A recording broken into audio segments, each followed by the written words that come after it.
So I wanted to show you guys that I was setting up for my value study. These are the examples that I've done so far, but I kind of wanted to take a moment to highlight what I'm looking for when I'm adding value or shading my objects. I'm working right now at night, so I had to turn on some of my lights to create more of a dramatic effect. But what you're looking for are the darkest darks, so this shadow right here, and then the lightest lights as well. So this edge of the cup right here is going to be lighter. There's going to be lightness on the, inside of the rim here. And I don't know if you can see. Zoom in.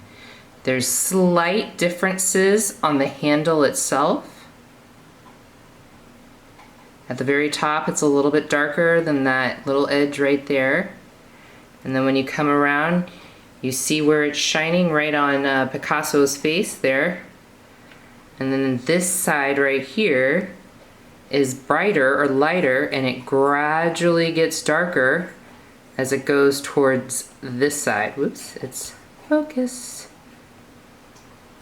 Sorry about that. That's Dali.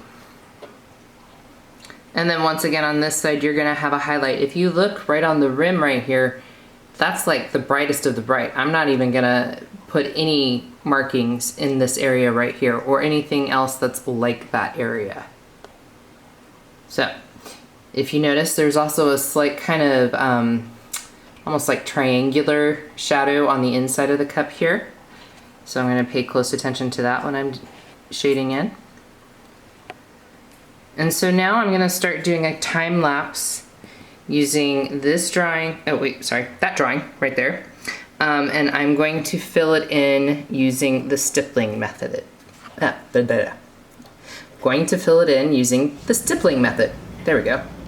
So when you stipple, the whole point is to use your writing utensil. And in this case, it's a pen that I'm using, a micron pen. And you're going to put a bunch of little dots. Lots and lots and lots of little dots. The closer the dots are together and the more dots you have, the darker the value will be. Now, I have to say, this method takes a lot of time. Through the magic of time lapse and video editing, it seems like it only took me like 5 minutes, but in actuality, it took me a couple hours to do this, and honestly, I don't even think it is that complete. I could push these values in the end even further. So it does take a lot of patience. It's important that you don't push too hard, especially if you are using a pen, because you could end up ruining the pen nib. You don't want to do that.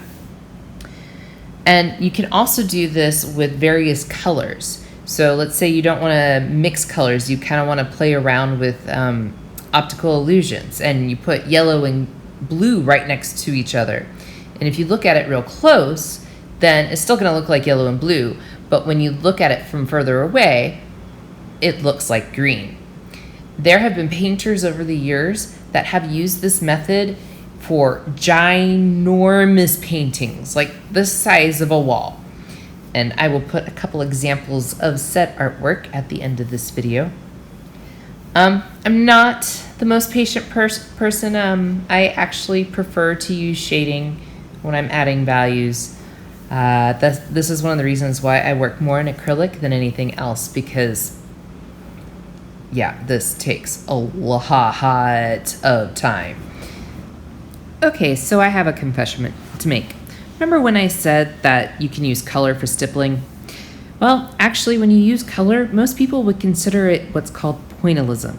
This was a technique innovated by a French artist named Georges Seurat in the 1800s. This work by Pablo Huaro Ruiz would be considered stippling.